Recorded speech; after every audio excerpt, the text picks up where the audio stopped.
Everybody doing okay?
You're live, Mayor. Thank you. I'd like to call to order this special City Council meeting of November the 22nd, 2011. Recording in progress. Our special meeting this evening is a joint meeting with the Houghton Community Council for a City of Kirkland state legislative agenda discussion and the Houghton Community Municipal Corporation. Tonight's meeting will be facilitated by former Deputy City Manager Marilyn Beard of MMB Consulting. Clerk, will you please call the roll for the special meeting, including both the City Council and the Houghton Community Council, and start with the Houghton Community Council. Councilmember Nixon. Oh, start with Houghton. Councilmember Gothrop. Present. Councilmember Goggins. Here. Councilmember Pringle. Here. Councilmember Totley.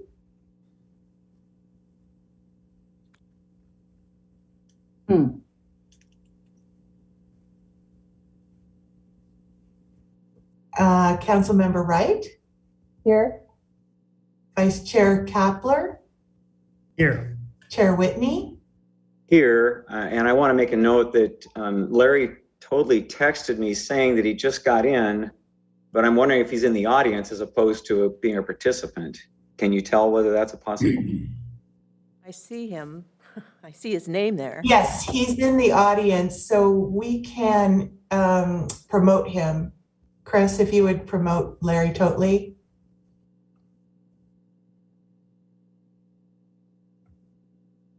Promoted. Thank you.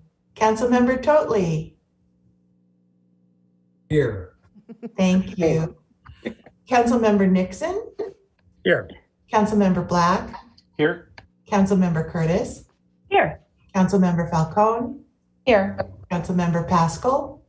Here. Deputy Mayor Arnold. Here. Mayor Sweet. Here. Thank you. Okay, well, good evening and welcome. Thank you all so much for joining us for this conversation this evening. Because there's been some miscommunication on our path so far, we wanted to take this opportunity to engage face-to-face, back and forth with you all, and be able to articulate and understand all of our positions. I know that John had suggested at the end of your meeting that the council all present first, but I think it would be better if we do an exchange in order to bring us all up to speed. I hope you're okay with that. And with that, I will turn it over to Ms. Beard. Thank you, Mayor. So tonight's session is a listening session about the City Council's intent regarding the future of the Houghton Community Council, and in particular, their action to add the item to their 2022 legislative agenda to ask for a change to the state law about community councils. And that's as far as it's got. It's not a regular meeting, so there's not going to be any actions or votes taken in a meeting like this. This is just merely a discussion.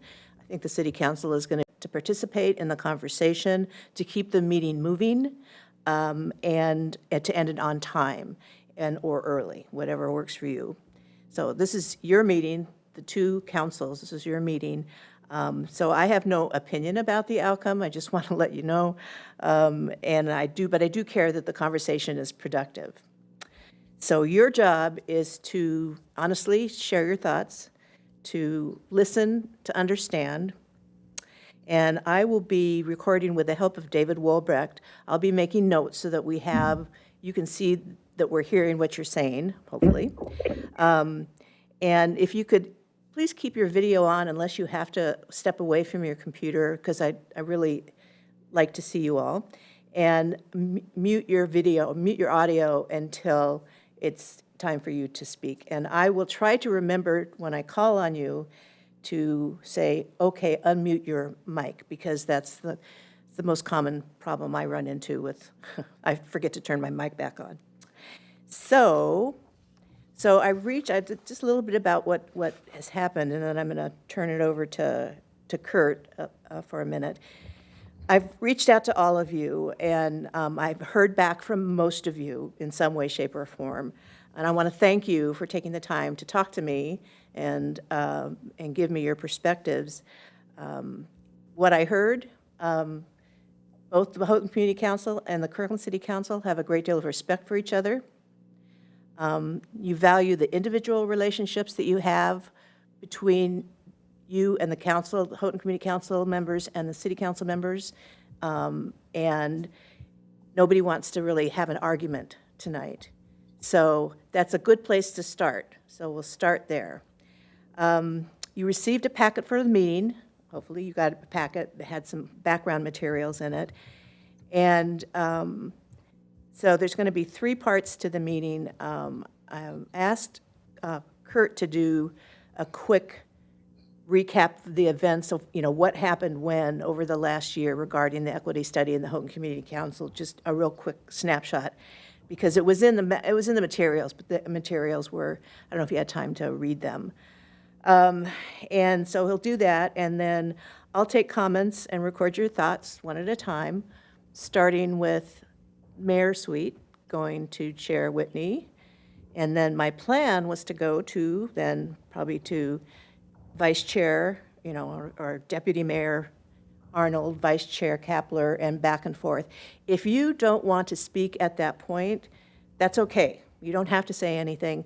But what I'm interested, I did give you some questions to think about what you're understanding or lack of what you don't understand, what you want to know more about what the city council's intent and how things are going to go. So I wanted you to give that some thought. So during this first round, while people are doing their 5-minute talks, okay, got that 5 minutes. I know you can do it, but I'm not going to time you, okay? But I'll just trust you. But if you have questions or comments that you want to ask an individual, make a note of it to yourself. And during the second part of the meeting, we'll have that exchange where you can ask those questions or make those comments or, say whatever you want to say. And I will facilitate that second part of the meeting. When we get there, I'll ask you to raise your virtual hands. You can also wave at me. I see that too. But if you know how to wave your virtual hand or raise your virtual hand, you can do that. So we'll get to your questions and comments after the first round. And then with that, do you have any questions about the meeting format before we start? I know that's a little different than what you had talked about at your meeting earlier about wanting the council to go first and the mayor. I talked to the mayor, I talked to Rick, I talked to Penny, and they both. Yeah, the mayor would like to go back and forth, and so we'll be doing that. But again, you don't have to talk that first round if you don't want to. All right, so with that, any questions? It's good to see you all. At this point, I'm going to turn it over to Kurt Triplett, who's going to go through a little timeline with you. Thank you, Marilyn, and welcome everybody. Thank you so much for joining us tonight. Before I get to my very brief one-slide presentation, I just wanted to acknowledge that we have several staff in the room virtually. They are here as resources only, so we don't expect staff to be speaking, but we have the city attorney, we have the planning director, the deputy planning director, and Jim Lopez, our deputy city manager of external affairs, as well as Lori McKay, who's acting as our intergovernmental relations consultant, will be working with us for the state legislative session. So staff is all here as a resource. If any Houghton Community Council, we sent out the packet on Friday afternoon via a link, and that not everybody had maybe a chance to see everything in the packet or read it. Also, maybe members of the community who might be watching may not have been aware of the packet or know what's in it. So this slide is just to give a quick overview of what's in the packet and a brief timeline of issues related to the original decision to include sunsetting the Houghton Community Council in the draft legislative agenda. So at the very bottom of the screen, I won't go through each bullet point, but there's a list of the packet attachments. These were the things that were included in what was sent to both the Houghton Community Council and the City Council, and those are on our website for anyone who's watching. But I want to go back to the very beginning that launched this series of discussions, which was in August of 2020. The City Council adopted Resolution 5434 to ensure the safety and respect of Black people and dismantle structural racism in Kirkland, and that was in response to being a safe, welcoming, inclusive community, and also to the events surrounding the death of George Floyd by police officers in Minneapolis. In November of 2020, at the council's direction, the city staff started some Black-centered community engagement, and we talked to many groups throughout the city and other stakeholders, and that culminated in a February 2021 briefing to the city council. In the same time period, you can see here on the bottom, in January of 2021, as part of our implementation of 5434, we hired Shannon Kelly Ray, who was a consultant who was retained to do an organizational equity gap assessment for the city of Kirkland. In March of 2021, we recognized that we wanted the Houghton Community Council to participate in this, but we also discovered that that was about the time that the renewal of Houghton was about to be placed on the ballot. The city council sent a letter the mayor signed to the Houghton Community Council asking for deferred action on that measure so that the Houghton Community Council could participate in the equity assessment process. The letter from the mayor is one of the attachments. The mayor also attended the Houghton Community Council meeting on March 22nd to speak to the letter. And just before that meeting, the mayor and the deputy mayor also got a chance to meet with Chair Whitney and Vice Chair Kapler to have a similar discussion. In May of 2021, Ms. Kelly Ray presented her first update to the City Council on the Comprehensive Organizational Equity Assessment, and the Houghton Community Council issue was raised in that discussion, but she did not reach any conclusions at that point, but she highlighted it was something she felt needed more investigation. Throughout the summer, Ms. Kelly Ray worked with city staff to complete her full equity assessment, and one of the key items that was the equity 5-year roadmap presented to the City Council. It was draft, and that was presented on October of 2021. Her full equity plan of record draft is in the packet as well. And at that time, Ms. Kelly Ray made the recommendation that the Houghton Community Council should be sunsetted. One of the objectives in the roadmap that was also presented in October is objective 3.4 in the roadmap, which said the state legislative agenda would include sunsetting the Houghton Community Council. And the first draft legislative priority list, which included that, was also on that October agenda. In November, the City Council received an email from Whitney on behalf of the Houghton Community Council to the City Council on November 3rd, requesting that that language be deferred until this conversation could happen. And the City Council did make the decision to remove that from the legislative agenda pending this special meeting. So that's just a brief overview. I'm happy to answer any questions. And as I said, all of these items are in the packet as background materials for anyone, and staff is available if you need us. Otherwise, I will go ahead and turn this back over to Ms. Beard. Okay, thank you. I think David is going to stop sharing that. Here, you're all back. Okay.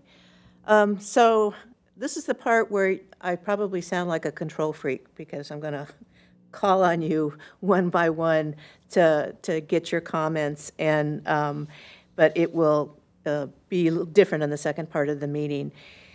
And so I did give you some prompts today in the email. I said, want to hear about what your understanding of the City Council's intent is regarding the future of the Houghton Community Council. What's your understanding of it? Comment on the communication process that has occurred so far. And then what would you like to have happen going forward from today on? And you don't have to follow that roadmap if you have other things you want to do, but that's kind of so get that from both the City Council and the Houghton Community Council. So with that, I'm going to start with Mayor Sweet and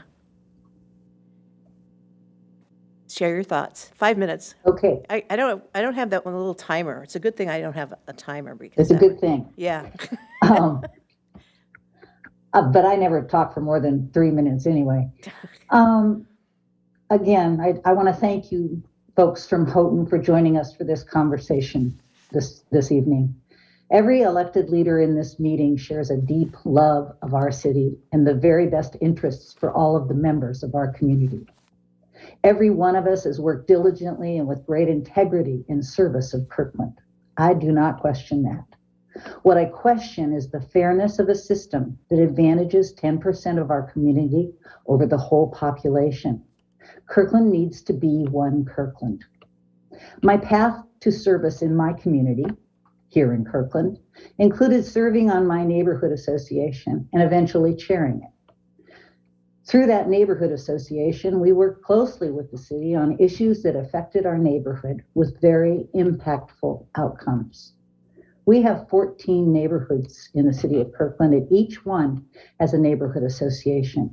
Only Houghton has a neighborhood association and a community council.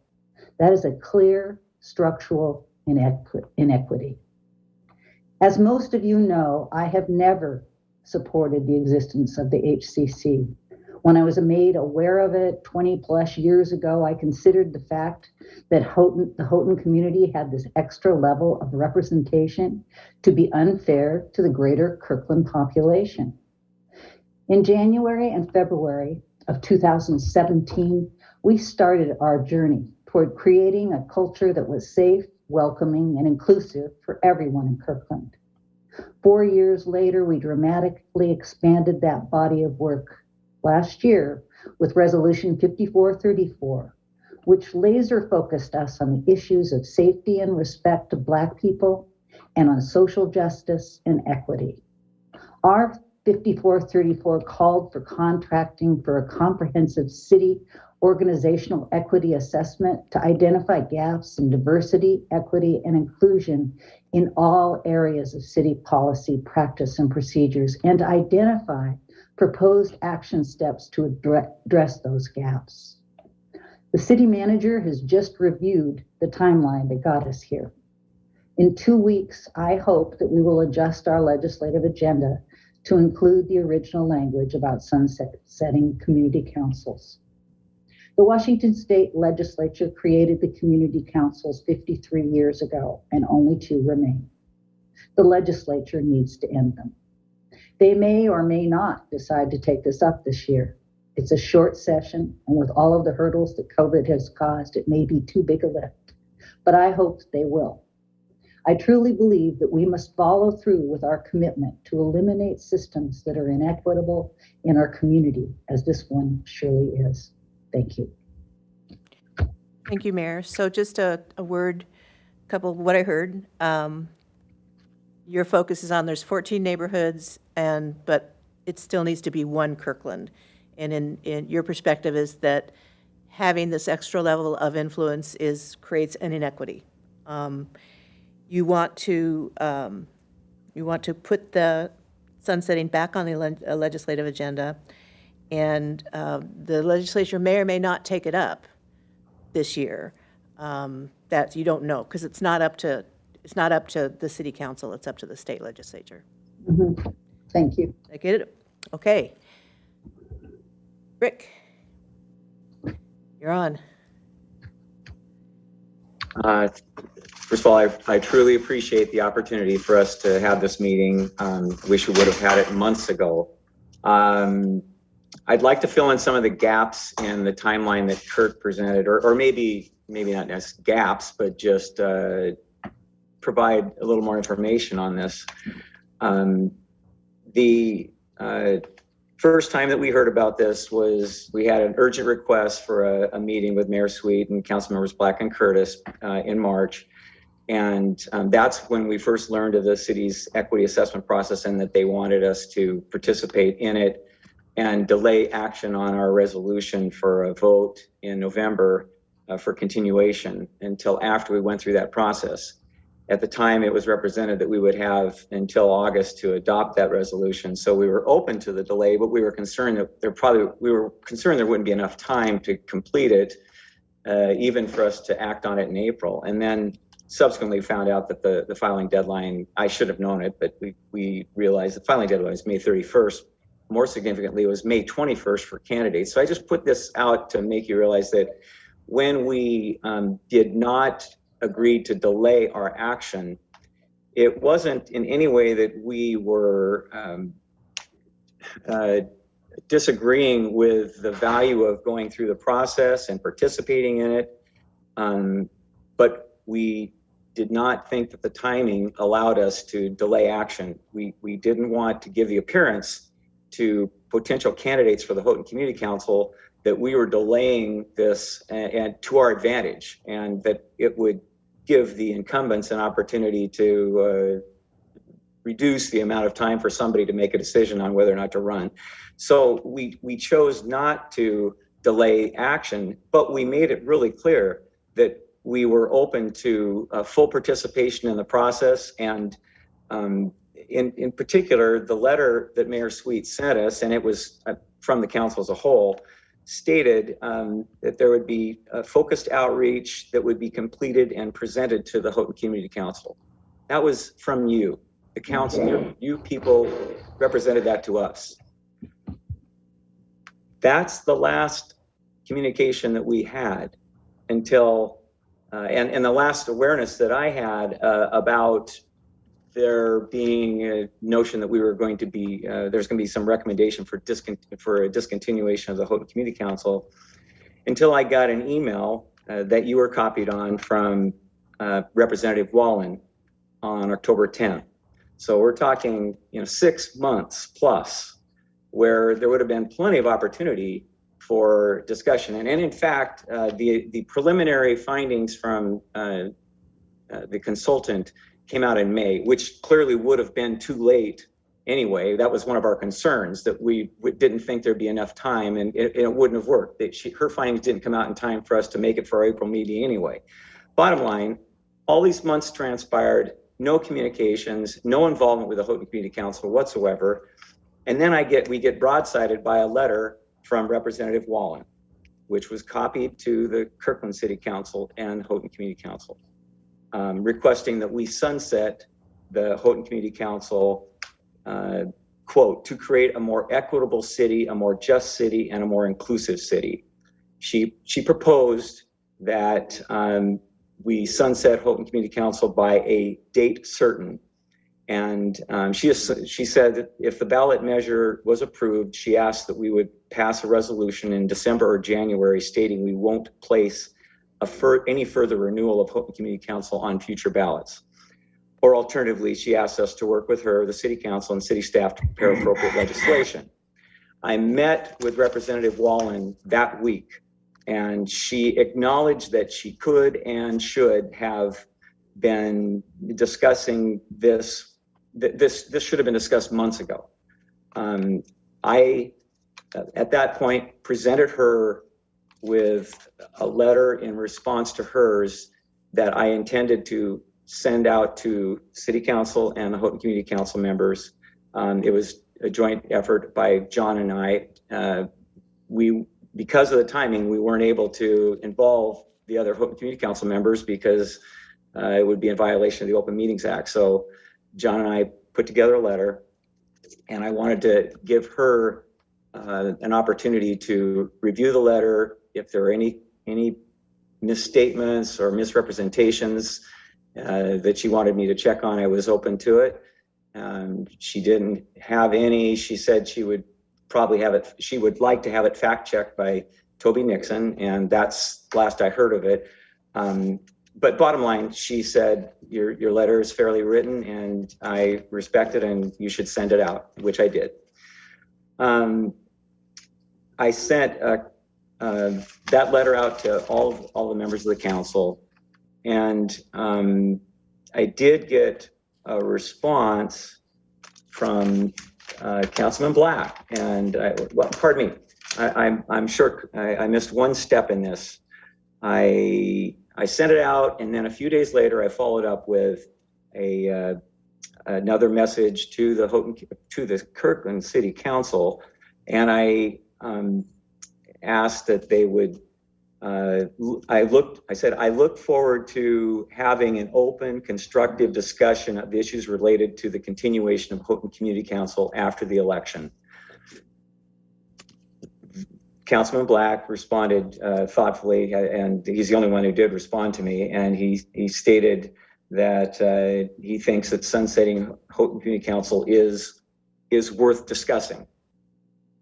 He suggested meeting with me and John after sometime after the election, and we subsequently came up with either the first or second week of December. Then, a little more than a week after that, I got a message from a concerned Houghton citizen notifying me of an impending resolution from the council. that was going to be taken up at the November 3rd meeting to sunset Houghton Community Council through the legislative process to promote equity and social justice. I sent Representative Wallen and Councilmember Black an email stating my surprise and that it was inconsistent with my recent communications, and I asked that they remove this from their agenda until we have a candid and respectful discussion between all parties. That resulted in the virtual meeting with Mayor Sweet and Deputy Mayor Arnold and John Kapler and I. And at that, that ultimately resulted in this meeting today. I first of all want to acknowledge all the time and effort that the council, each of you council members puts in. It's a tremendous personal sacrifice, and I think you know that I truly respect and appreciate each and every one of you and what you do. And I know that our involvement in the city pales by comparison, but we have worked with great dedication and collaboration in the best interest of the entire Kirkland community, not just Houghton. As I stated in my response to Representative Wallen's letter, we challenge the assertion that our very existence makes Kirkland less equitable, just, and inclusive. Our actions and the outcomes contradict that assertion. And how can the Kirkland City Council profess inclusivity and not have the decency to include us in the discussion of the equity assessment, its conclusions, recommendations, and especially when it recommends our termination? We believe there needs to be an open, honest, fair process for that discussion and action. Anything of this import deserves our full participation. So, we don't understand the Rick, are you just urgency. about done? I'm in my final statement. Oh, good. Okay. We don't All right. the urgency of the action, particularly when our state, county, and city have such greater concerns to address. I'm very disappointed in how heavy-handed the city council's been in this. Okay, that was a lot. I think somebody must have yielded their time to you there. But we'll go around to everybody. So what the big, it was the timeline, and it was a different, your view is a little bit different than what was, what Kurt said, which is kind of what happened. But you wish that this meeting would have happened a long time ago. You're disappointed. You didn't expect to learn about things the way you learned about things, because that's not the way the council, the city, they're usually pretty open with information, and we'll try to keep you involved. But a couple times you were sort of broadsided or blindsided. You didn't see it coming, and that, that happened more than once, and so that concerns you. And it concerns you that they're moving forward with something about the future of the Houghton Community Council without having had this conversation. Correct. So, and it sounds like... and I challenge the assertion that Right. that is the basis for this whole action. Right, yeah, and so that's an important point, and that is you need a better understanding of why the equity study is recommending this and what is exactly inequitable about it. That's a legitimate question. Okay, so we'll get that on our notes for coming back to. I thank you for your time and your thoughts. And two, the other thing I heard was there was a gap in communication. There was a sort of a period of radio silence when you didn't hear anything, and so that was concerning too.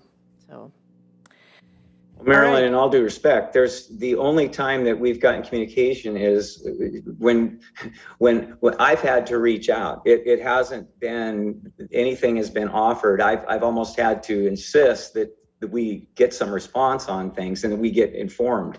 That's not the way it should work. Right. So here we are today, and this is a good thing to put on the table and to hear some different perspectives about it. And I appreciate your comments. I'm going to move to Deputy Mayor Arnold, and give you your time. Great, thank you. First, I'd like to step back about why this decision is happening right now. The discussion this evening is just one part of our community's ongoing work on equity and inclusion outlined in the framework of Resolution R5434 and the city's 2021-2022 work plan. This includes an organizational equity assessment to understand and identify possible changes to city organizational structures, programs, and policies. The city's equity consultant presented in briefings to City Council at study sessions on May 4th and October 19th that included information on the Houghton Community Council.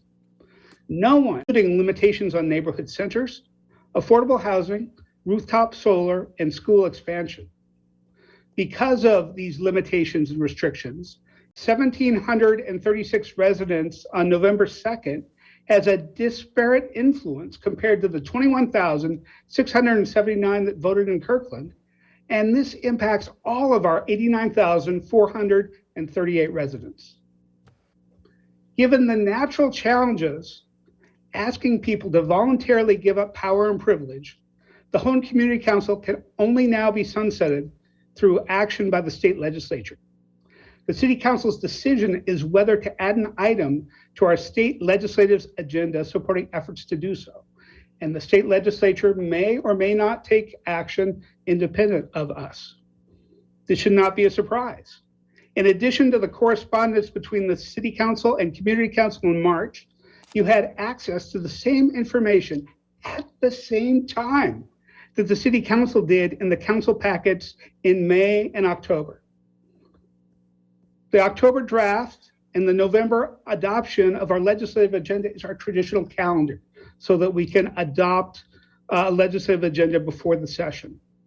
Finally, sunsetting the HCC has been part of a broader community discussion throughout this fall, including being brought up at community forums for City Council candidates at Indivisible Kirkland and the Kirkland Alliance of Neighborhoods.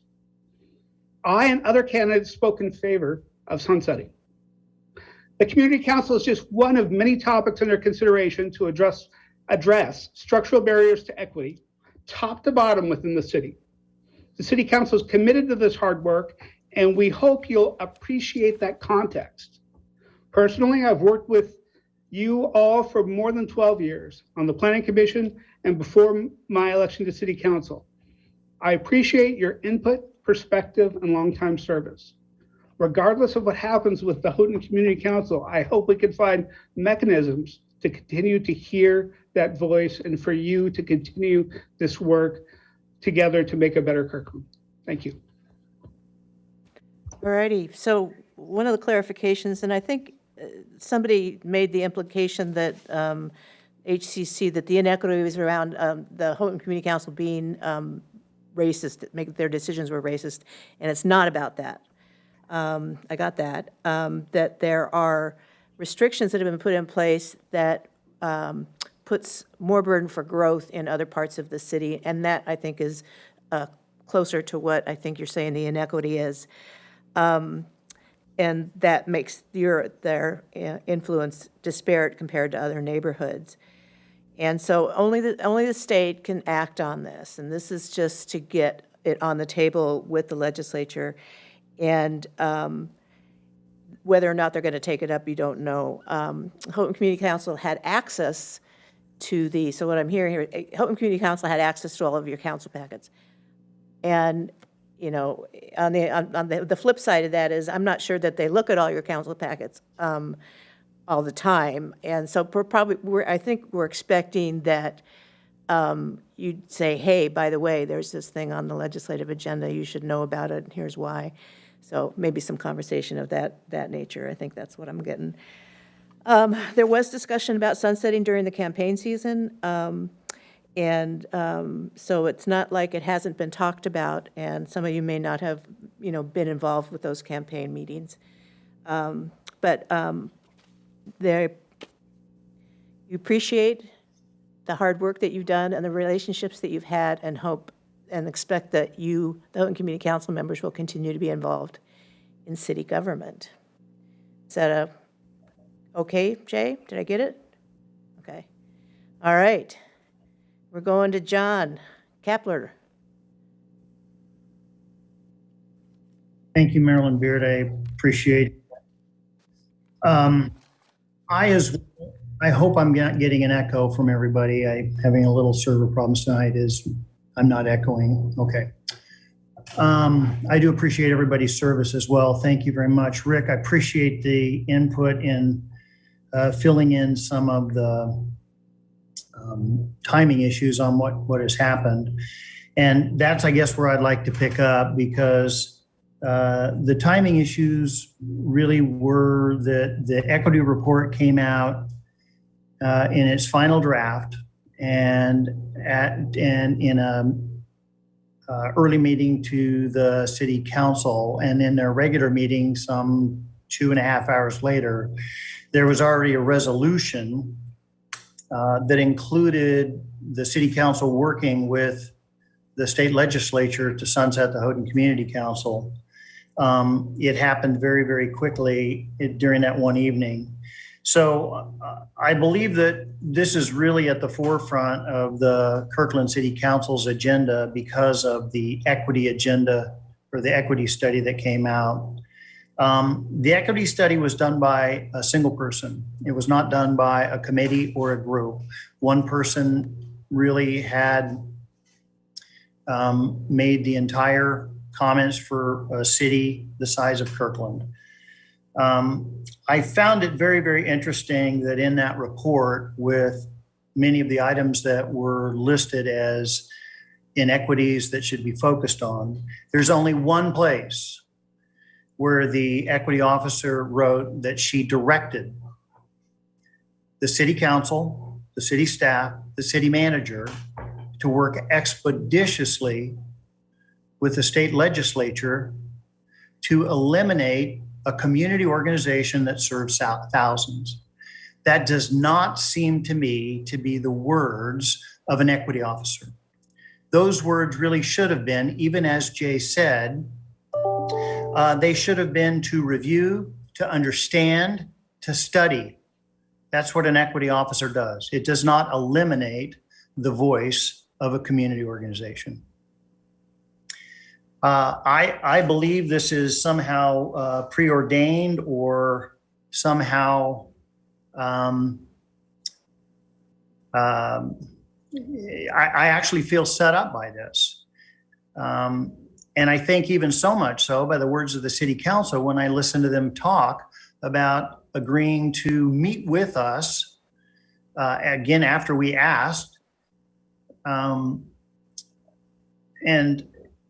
for everyone to make the comment that this is not we're not being branded as some sort of racial issue. Is, make no mistake, this report was set up as a racial report. It's a black and white report, and I think this is a horrible thing that's happened to us.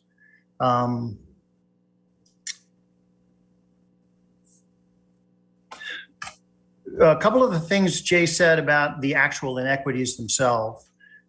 He listed essentially our veto vote on the Houghton Marketplace area because we did not allow higher density. He mentioned the inequity that mentioned in the report by us not adopting the missing middle housing. He also mentioned solar panels, and maybe one other thing that I didn't quite get written down. I don't understand how solar panels makes us inequitable, specifically regarding the metropolitan market area. When our group studied the possibility of increasing the metropolitan market, we were given a traffic study of the intersection only. The traffic study showed that intersection failed. It was given an F. We were not given any of the traffic information north from Kirkland urban area or from the Google site area because the city was working on it and had not concluded it. We were not given any information on the traffic studies south of the metropolitan market area because it was part of the college, which was going to be a quasi-judicial process coming before us. I don't know if the studies were done or just not given to us, but we couldn't see them anyway. All we had was the intersection where the Houghton market area is that was failing. And the request was to increase the density to a point to make it feel worse. We had testimony by the developer on the Houghton community jurisdiction side that they had a long-term contract and nothing would happen for 20 years. So we felt no pressure to create a carte blanche system where we did not understand how the systems could be fixed to allow for more intensified use. The State Department of Transportation didn't give us any information about the road. The transit people didn't give us any information about how they might change transit. We really had nothing. And it was really that decision that drove us to keep the density down in that area. Specifically regard with missing middle. Missing middle is essentially a document prepared to densify neighborhoods, almost eliminate single-family neighborhoods. In that document, they essentially want to infill neighborhoods and with cottages, carriages, accessory dwelling units, small apartment buildings, and small commercial buildings. The Houghton Community Council discussed this, and one of our charges early on, what Houghton is really all about is single-family neighborhoods, and we're supposed to protect those. So we felt that allowing small apartment buildings in terms of duplexes and threeplexes that each could allow 2 accessory dwelling units each, so a duplex or a threeplex could become a 9-plex apartment building. We didn't think that was appropriate. We reached out to City Council and said if we remove the 2-plex and 3-plex with the ADUs, we would go along with the this initiative. And we were told by you all, the City Council, it's all or nothing. You gave us no choice because of how we wanted to protect our neighborhood, but to veto that legislation or that code. And I think if we weren't there, our neighborhood would have gotten run over. I think so much so that over 75% of the constituents in our area have voted to renew us. They feel a need for us. If they really trusted that the City Council would follow through with what they desired, that was part of the neighborhood plan that got pulled forward into the comprehensive plan, that there wouldn't feel a need for our council. And so with all of that, I think that the last thing is that this legislative session is very short. There's a lot of very important things identified in this equity study going on in the city with staff at the City Council or at the police department level, including sexual harassment. It's identified in the report. There is nothing really in this report that rises to the level that it does with the Houghton Community Council. I direct the City Council too. That's not the case on all these other issues. I do not understand why, and I'd really like to hear why. And I'd appreciate a response. Okay, so spent some time, and yeah, Rick did fill in the gaps in the timeline. And the thing that surprised you was that at the time that the equity study came out, there was already the legislative agenda was on the council's agenda for that night, and a resolution with it, which is, they don't necessarily, any other things in the equity study that need to be recommendations in the equity study. So why is this floating to the top? Don't get the urgency. Is that accurate, John? Yes, thank you. Okay. All right. So we'll go from John Kapler to John Pascal. All right. Good evening, everyone. Some very thoughtful comments. Thank you all. So Rick, John, and was listening to some of your comments, obviously, and some of the comments earlier tonight at your meeting, and really trying to put myself in your position And so certainly understand how this has appeared to move really fast with very little discussion. I just tell you that I don't believe that was intentional by any means. I think Kirkland, I think we all know we've prided ourselves on thoughtful and transparent processes with a lot of opportunity for people to provide input and debate. And that hasn't happened fully here on this subject. And I am disappointed about that. But here we are, nonetheless. I want you all to know that none of this is personal, yet I know that this is so hard to separate out personal feelings. I have great respect for all of you. And I still remember my time on the Planning Commission. I learned a lot from our joint meetings. I enjoyed our discussions. I valued your input. I've appreciated your involvement as it provided another set of eyes on some very complicated land use issues in the city. And I do believe that more often than not, those thoughtful discussions also benefited the entire city as a whole. But for me, this, this issue really comes down to a question of governance and equity. It's difficult to reconcile the fact that one area of the city has a greater say on land use matters than all other neighborhoods. And if that is not inequitable, then what is? I want to be clear, though, that this is not a discussion of whether you as a governing body provide value or whether you drain city resources or cost us money. That is not what I'm thinking about.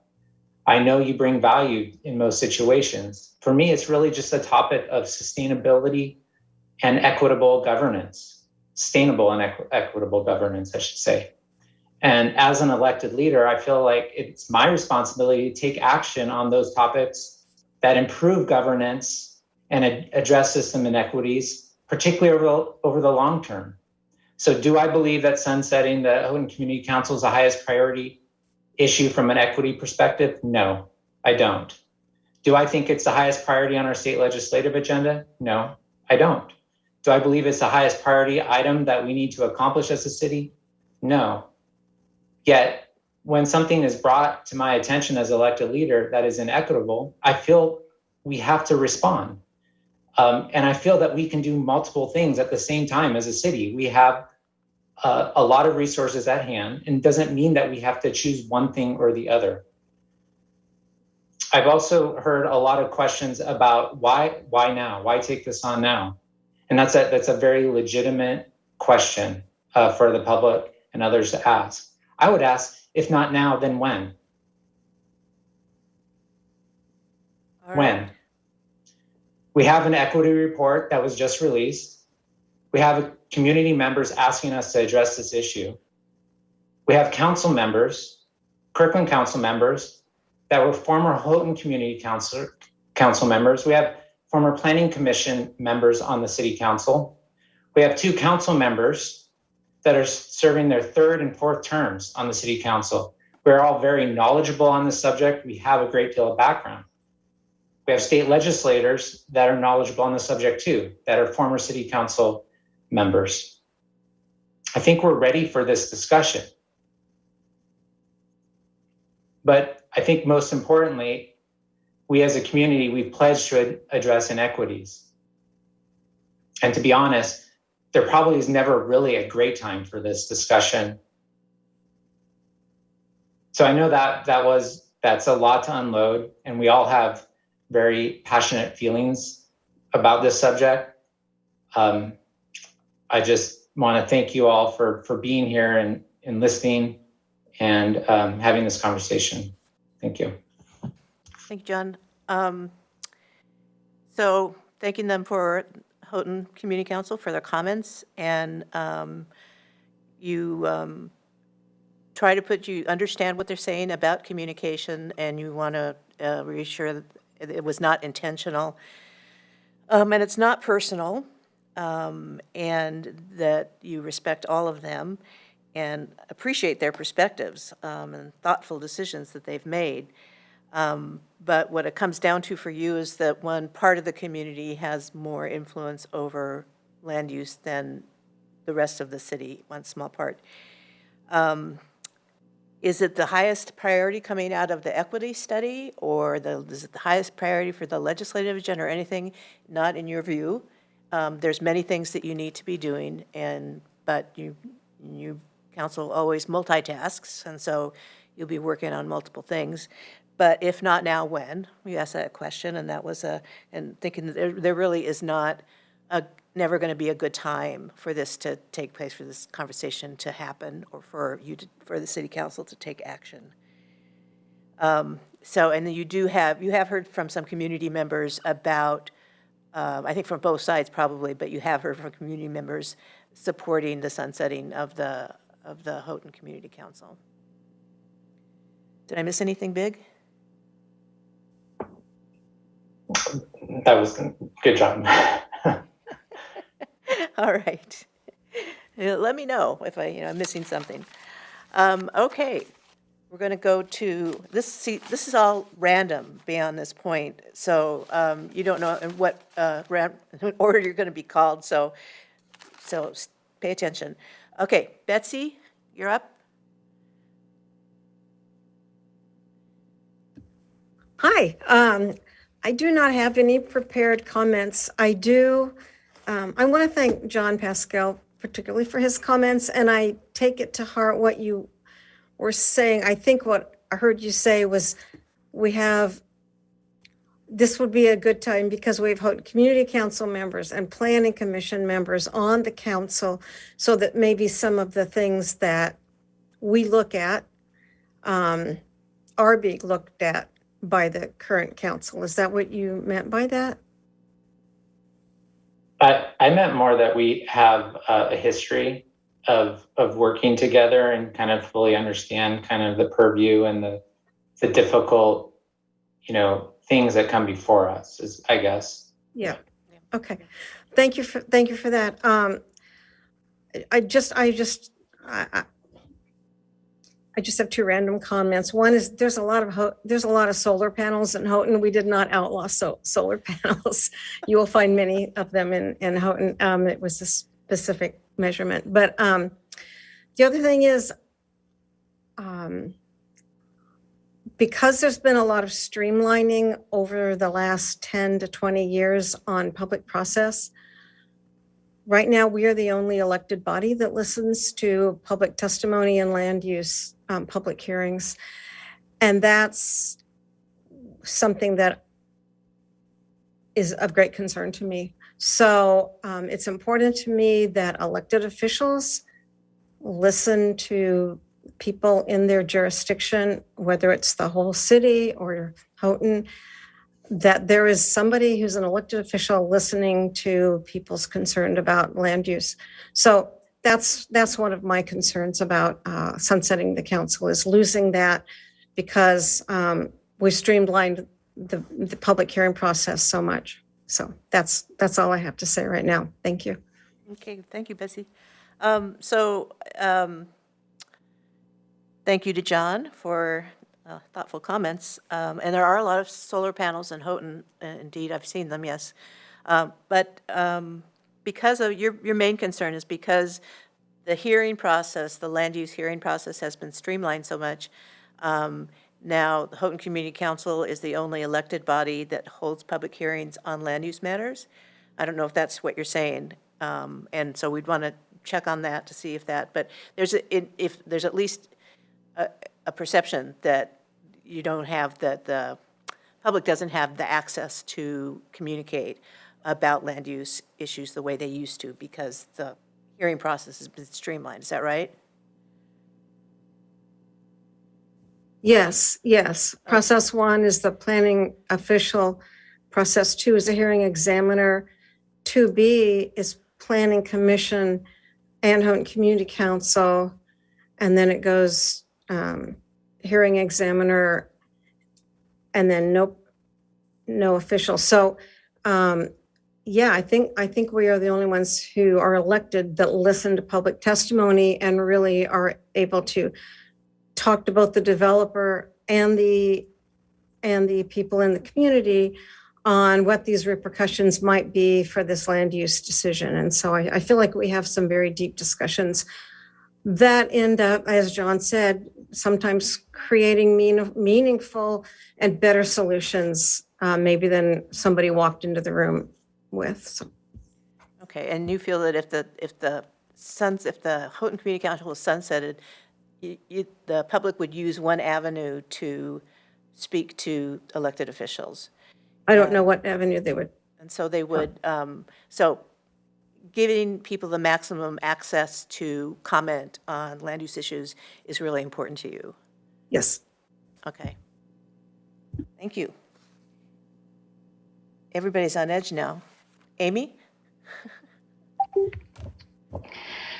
Thank you, Marilyn. Thanks for doing a great job facilitating tonight's meeting, and also City Manager Triplett for providing the overview early in the morning. Also earlier in the morning. Wow, I must be tired. Earlier this evening. Thank you also to each Houghton Community Council member that's here tonight to be a part of this really important discussion. Most of all, I want to thank the many community members who have contacted us to share your thoughts on the Houghton Community Council. We've received a lot of communication and we've read each and every one, and we really appreciate that input. I don't have a lot to add that hasn't already been shared in the equity assessment and in the comments by my fellow council members so far. I'm here tonight primarily to listen to the Houghton Community Council members, since this meeting is being held at their request. I do want to underscore that my concerns regarding the Houghton Community Council, which I've had, since I first learned about its existence years ago, long before I joined Kirkland City Council, these concerns are about the existence of the system itself and not about any individual Houghton Community Council members. And I really appreciate each of you for stepping up to serve your community. So as was acknowledged in the Houghton Community Council meeting earlier this evening, we have a lot of work to do as a community and as a city related to diversity, equity, inclusion, and belonging. It's a journey that we're all on, and we're each in different places on that journey, and that's okay. The existence of the Houghton Community Council is, to me, an obvious equity issue. We have one neighborhood that has disproportionate power. This power is not only over what happens in their own neighborhood with their veto authority, but even more concerning to me is the more subtle power of the potential veto that manifests itself in the fact that the Houghton Community Council meets with the Planning Commission to try to reach compromises on recommendations that come before City Council. And some of these compromises proposed by the Houghton Community Council have been referenced tonight, such as with the missing middle housing. So that gives the Houghton Community Council power over the entire city, which is not okay with me.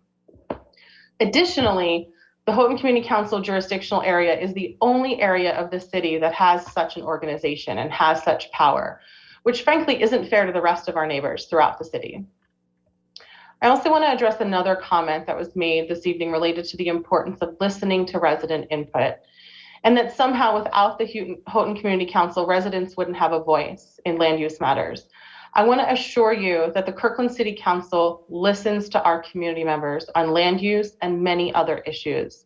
As a Kirkland City Council member, it's my job to listen to my neighbors across the entire city. Kirkland City Council very much values input from our neighbors, and we work incredibly hard to listen to community members through many different channels, including extensive outreach plans with surveys and focus groups and interviews, through listening sessions, through question and answer sessions, through neighborhood association and alliance meetings. Many of us attend not just our own, but neighborhood association meetings throughout the entire city. We meet with regional leaders. We meet with experts and various stakeholders, including builders that were referenced earlier tonight.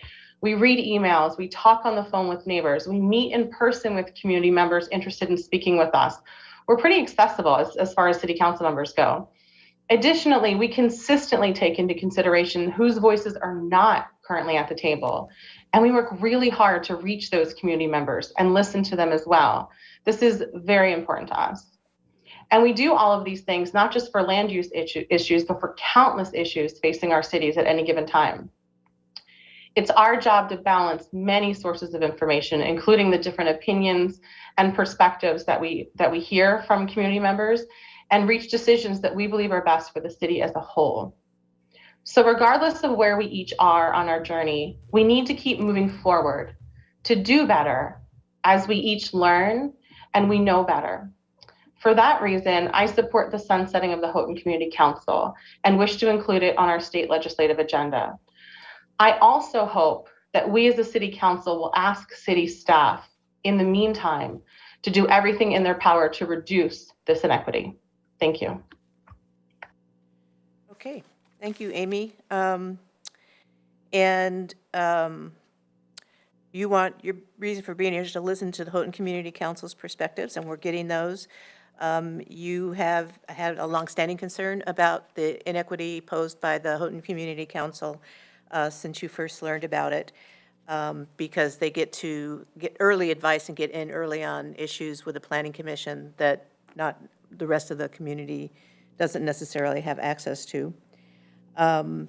You do listen to the public. We value your input. You spend a lot of time talking to the public, including one-on-one conversations, and that is important. And you attend multiple neighborhood meetings. You spend a lot of time doing that. And you like to listen to people, but you are also concerned about who's not being heard. And so when you find that somebody doesn't feel heard, you want to reach out to make sure they're heard. And that's something that we're doing tonight here, is making sure that people are heard that want to be heard. So thank you for that. Thanks, Marilyn. That's a really good recap. The only thing I would add to that is the importance of my last statement, that I hope that we as a city council will ask city staff in the meantime to do everything in their power to reduce the inequity. Right. Okay. Thank you. Thank you.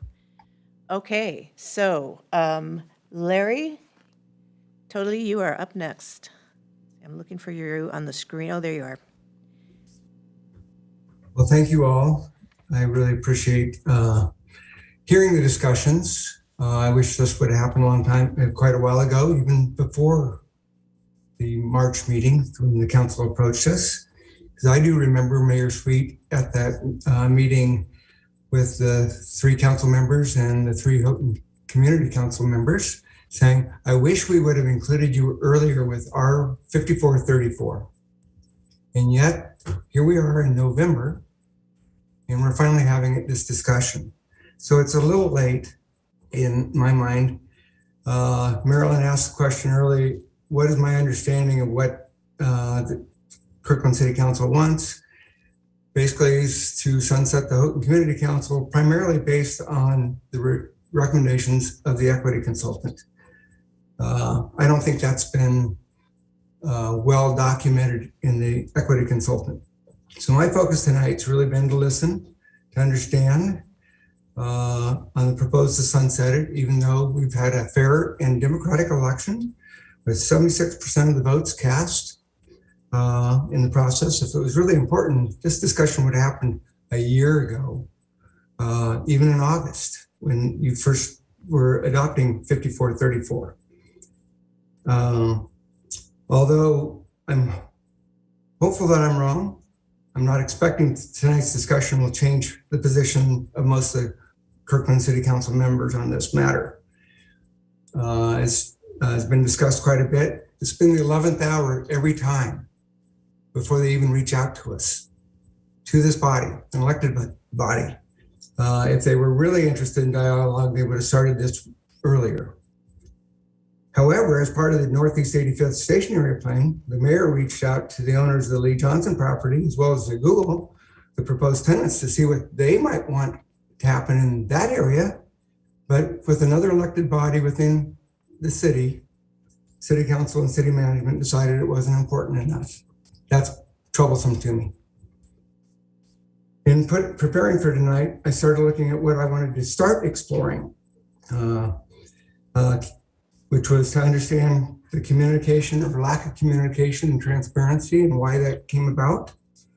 So far, I've been able to hear that it's come about, but not why. The basis of the equity consultant's report findings and recommendations on sunsetting the Houghton Community Council, and the urgency of this action in the state legislative process. I won't go into a lot of detail on the communication process because it's been discussed quite a bit, but this history does not come across as transparent or welcoming in a city that it says it prides itself for many years now to be a welcoming community. The basis for the equity consultant's finding, as Deputy Mayor Arnold said, hey, we all had access to it at the same time. having access to it is not the same as being at the table and getting a presentation and being able to have a discussion with it. I read those reports. I write many letters and emails to the city council, as many of you know. I get very little response back, like next to none, except for maybe 1 or 2 council members, depending on the issue. And it's not able to sit there and ask questions and or ask for additional information. It's just not allowed for somebody 3 minutes item from the audience or an email. So we've talked about how it's inequitable for the Houghton community, which is really 2.5 neighborhoods through here, and how the city came about. In 1968, there was an original city of Kirkland. They chose to merge with the original town of Houghton. There was an agreement. Both parties, both councils and communities voted to bring them together with the rules in place. The other annexation areas, such as Juanita, Finn Hill, North Kirkland, Rose Hill, others that have come on, have all done it under rules that were in place for them.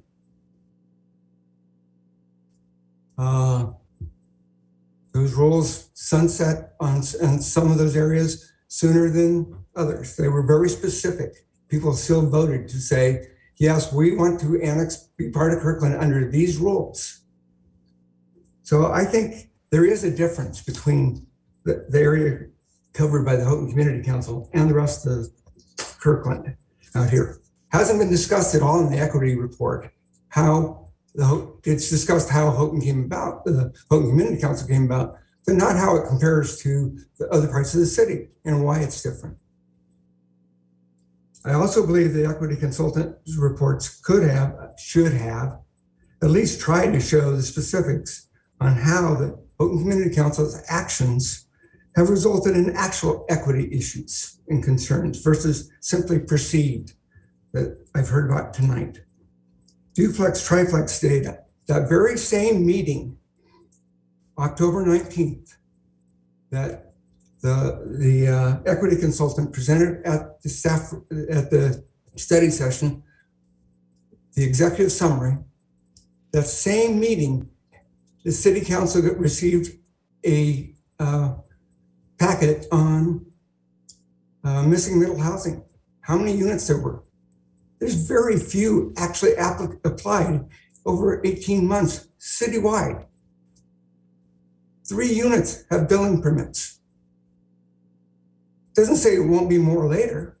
Only 2 had ADUs on them, but there's no trying to actually show the impact. Census data, 2010 and 2020 census, readily available to be able to show housing type, income, population, race, diversity within both the Houghton Community Council and the rest of the city. Show us the data, and if it shows that there's inequity and Houghton's getting away from being more equitable on some of those factors, I'll be the first to say, hey, this isn't right. But there's nothing been shown. Nothing's been tried to be shown. And then the urgency. The state legislature meets every year. But yet this rose to the top as the directive from the equity consultant. The continuance of the Houghton Community Council passed with a 76% yes vote. This was a fair and democratic election. Are you guys saying you're looking to overturn the vote by having the state legislature erase the Houghton Community Council out of existence? That's part of the message that I'm hearing from the community. So I really want to understand those types of items. To me, the question should be, how does the city propose to increase the input from the broader community and actually implement those in their neighborhoods instead of trying to disenfranchise this last vote?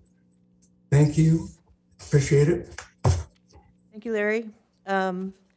Again, like so many other people said, you wish this conversation had happened a long time ago, and don't understand and want to understand why that didn't happen.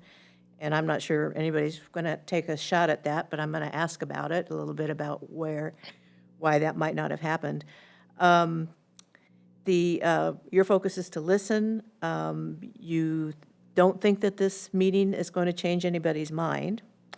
And, but the whole communication thing where it feels very last minute, very rushed, and not very proactive, it sounds like.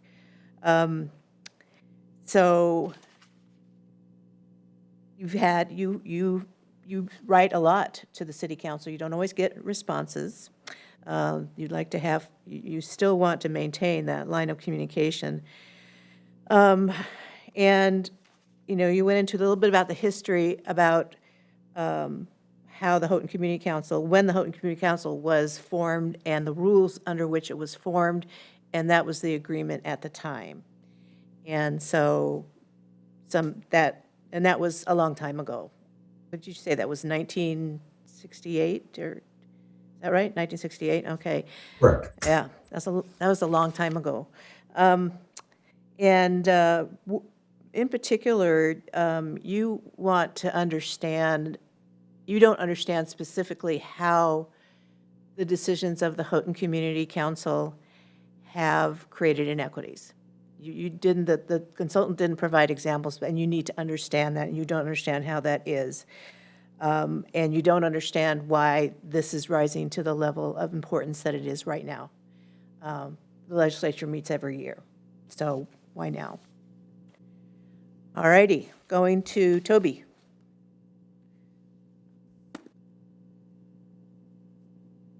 Well, thank you, Marilyn, Mayor Sweet, Chair Whitney, and colleagues. Recently, I've been publicly criticized for changing my position on this question over the past 10 years I've been on the City Council. Indeed, I have. We should encourage elected officials to learn more about issues and to adapt their positions based on their learnings. In these past 10 years, I have learned, to a much greater extent than I had before joining the council, the influence the Houghton Community Council's veto power has over policy creation in Kirkland. It's important to note that it is not necessary for that veto to be actually exercised for it to have an influence on policy. Simply the threat, knowing the veto could be used down the road, gives Houghton influence held by no other neighborhood in the city. That influence pervades all citywide land use planning in Kirkland, and that should not be the case. It's been 53 years since Houghton and Kirkland merged. It's time for us to fully become one city, a city in which every citizen, at least every registered voter, has an equal opportunity to influence policymaking. It should not be baked into our laws that one neighborhood has a permanent advantage of influence over and above all other neighborhoods. Regardless of how that influence has or has not been used in the past, regardless of whether or not that influence has resulted in improvements in proposed policies, regardless of which policies were vetoed or not, or why, regardless of solar panels or ADUs or missing middle or any other detail, regardless of any of these things, and regardless of votes on the continuation of the HCC, no one portion of the city should have the ability to unilaterally say that citywide policies do not apply to them. No one portion of the city should have the ability to shift the burden of compliance with state growth targets onto other parts of the city. No one portion of the city should have the right, baked into law, to say, not in my backyard, and have it be legally binding. That may have been part of the deal a long time ago. But things change, understandings change, and deals change, especially when we grow as a society and learn more about how a deal made by previous generations works in actual implementation. It's time for us to become one Kirkland and not one in which some people or some neighborhoods have more rights than others. It is not at all surprising when those who have an advantage over others fight to preserve that advantage and resist change. Of course they do. We should expect that. But the desire to hold on to an advantage doesn't make it the right thing to do. I have great respect for the members of the Houghton Community Council and appreciate their contributions to policy debates in Kirkland. Leaders in Houghton, Lakeview, and Bridle Trails will undoubtedly always be outspoken advocates for the interests of their neighborhoods, just like the leaders of all other neighborhoods. But I can't imagine a scenario in which the HCC would ever not put the question if it's a continuation on the ballot. I can't imagine a scenario in which the voters in the HCC jurisdiction would vote to discontinue it. The only way to restore equality of influence among Kirkland's neighborhoods is for the legislature to take action. And that's why I support, including in the city legislative agenda, a call for state law to be amended to eliminate community councils. And to be clear, I came to this conclusion long before the recent equity study. The equity study has nothing whatsoever to do with my position. It is a distraction. It should be set aside in this discussion. To answer Mr. Kapler's questions about the words in the equity study, the consultant did not direct the city council or staff to do anything. Those words were drafted for the council to consider adopting. They have not yet been adopted and have no force or effect unless and until the council does so. In conclusion, I'll say this. I, for one, would support changing the Kirkland Municipal Code so that city council members are elected by district, so that Houghton would always have someone from their area sitting on the city council. Let's work together to make that happen. Thank you. Okay, well, that's a new idea. That's interesting. So you've changed your opinion you've had a long-held opinion about the Houghton Community Council, but that you changed your opinion at one point. You're concerned about sometimes the threat of a veto has as much power as the veto itself and serves to influence policies. You want the city to be one equal opportunity city. Everybody should have the same ability to influence policy.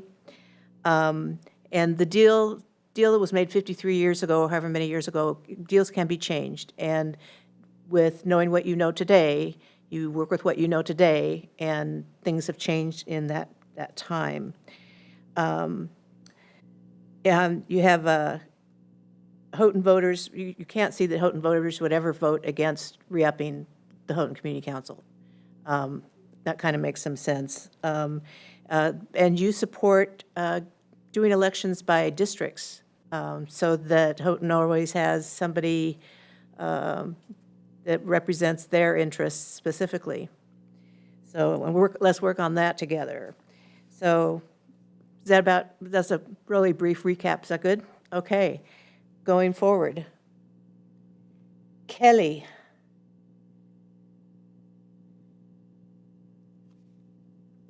Thank you, Marilyn. Marilyn, I think we skipped a Houghton person. Oh, you're right, because I already checked his name off, Bill Goggins. I'm sorry. Sorry, okay, I'm sorry, Kelly, I'm sorry. Sorry, Bill. Thank you, Marilyn. So I appreciate the dialogue, but I feel like we're just going through the motions here. City Council's already decided what they're going to do and just throwing us a bone by letting us have this meeting. And, that is something I do appreciate that. I feel like we are one city. And I think that what Houghton brings to the table is making Kirkland a better city. Our collaboration with the Planning Commission, the hearing examiner, always is very productive. And I think there's better outcomes of the recommendations that are made to the City Council as a result. You want to talk about inequity? Let's talk about neighborhood plans. We have these neighborhood plans. We have 3 neighborhoods in Houghton, and the City Council comes in and they just want to forget what's in the neighborhood plans, forget that the neighborhood plans basically state that our neighborhoods are single family in character. And they want to make these radical changes by having 9 units on a lot. If you have a triplex with 2 ADUs per unit, you basically have 9 units on an 8,500 square foot lot. And the people of Houghton have said, no, we don't want that. And the city doesn't listen to their own neighborhood plans. So the Houghton Council is providing a valuable service in showing the city how governance really works. Governance is when you listen to people and you follow what's been documented by listening to those people via the neighborhood plans. That's a part of the comprehensive plan. That's not happening here. If you want equity for the rest of the city, I suggest you take those 13 other neighborhoods and give them the same power that the Houghton Community Council has. Allow them to veto the decisions that you make in their neighborhoods. What we're hearing is that you guys don't listen at all to them, what they're saying. I'm hearing from the Everest neighborhood that decisions that you make in the Everest neighborhood, the comments that they make, just you don't pay any attention at all. Talk about the Houghton Everest Neighborhood Center. We had 300 comments from people on that. We had hearings with 100 people in the room, and the vast majority were for keeping 3 stories. So as a result, the Houghton side kept the 3 stories, but on the Everest side, they got 5 stories, and they're very unhappy about it. This is good governance. This is listening to the citizens. The Houghton Council provides a valuable service and leadership to the neighborhood of Houghton. It's just a crime what you guys are trying to do here. The 5 original community councils in the state of Washington, there's only 2 remaining, Houghton Council and East Bellevue Community Council. The other 3 were voted out by their residents. The residents no longer saw a value. This is what was envisioned in that agreement in 1968. The residents of those neighborhoods got to decide when it was time to sunset. It isn't the city council that oversees these community councils. It isn't the state legislature that should be making a decision. It's that area that decided it in the first place of merging with the city of Kirkland, the Houghton Community Council. If I was a cynic, I would say that identity politics in this equity study are being used to rapidly attempt to dismantle a popularly elected body in the Houghton area that was clearly voted with a majority, 76%. This is just outrageous. In my eyes, Kirkland City Council has been deceptive, opaque, untruthful, uncollaborative, uninclusive, disrespectful to the Houghton Community Council members and to the residents of Houghton. You know, we take great pride whenever we have a meeting where there's stuff that's involving the public. We always ask the question, was the public noticed? Did the public have notice to this before we start talking about it? None of that's followed by the city council in trying to dismantle the Houghton Community Council. My position goes back to the Winston Churchill, 1940, in his speech to the House of Commons. He said, "We shall fight on the beaches. We shall fight on the landing grounds. We shall fight in the fields and in the streets. We shall fight in the hills. We shall never surrender." That's my position on the Houghton Community Council. Well, that was pretty clear. So you believe that the city council doesn't listen to the people because they do things contrary to what the public. Not following the process. So there was, so more listening needs to be done. There's not enough listening by the city council to the public, bottom line. Okay, and I get what your position is on the Houghton Community Council. You made that clear too. You're going to fight on the beaches, the Houghton Beach. I'm a but Marine, only so Houghton that's Beach. what I do. Okay, now Kelly. Thank you, Marilyn. And at least I got a heads up that I was next. It's like being picked for a kickball team. Good evening, everyone. It's nice to see you. The past 2 years have been a difficult time. We as a society have been through a pandemic and a social awakening. The pandemic's effects have been uneven, with some people carrying far less of a burden than others. It has brought intentional and unintentional societal barriers to equity and inclusion into sharp focus. Over the past several years, many of us have benefited from the rapid economic growth in the Puget Sound region. If not from higher wages, it's been from higher home values. This prosperity is not without its cost, and the state legislature requires through our growth management and comprehensive planning that cities meet affordable housing and growth standards to accommodate the growth in our region. These requirements were not in place in 1968, and state mandated density requirements cannot be achieved without all neighborhoods offering a diversity of housing choices to ease displacement pressures and provide equal access to opportunity. Without new affordable housing options, families, workers, seniors, and young adults beginning their careers continue to be left behind. This isn't easy. I live in Houghton. I've served on the Houghton Community Council. I want to be really clear that everyone involved in this conversation are good people who care deeply about our communities and our city. And as this has been pointed out, this has been an ongoing conversation with the Houghton Community Council for the past year. You were invited to participate in the equity process. This issue is not personal. It's a vitally important conversation to have. If not now, when? When is it appropriate to question a policy that was written over 53 years ago? 53 years ago, at a time when I, as a married woman, was not allowed to have a bank account or a credit card in my name. Things change. The past 2 years have been full of challenge and introspection. Now is the time to look at barriers to equity and fairness in our community. During my time on the Houghton Community Council, I served on the Housing Advisory Committee and the Park Board. I'm keenly aware of the need and solutions for affordable housing, the need for school expansion, and the need for more athletic fields in the city to accommodate the recreational needs of our children. So I asked my neighbors,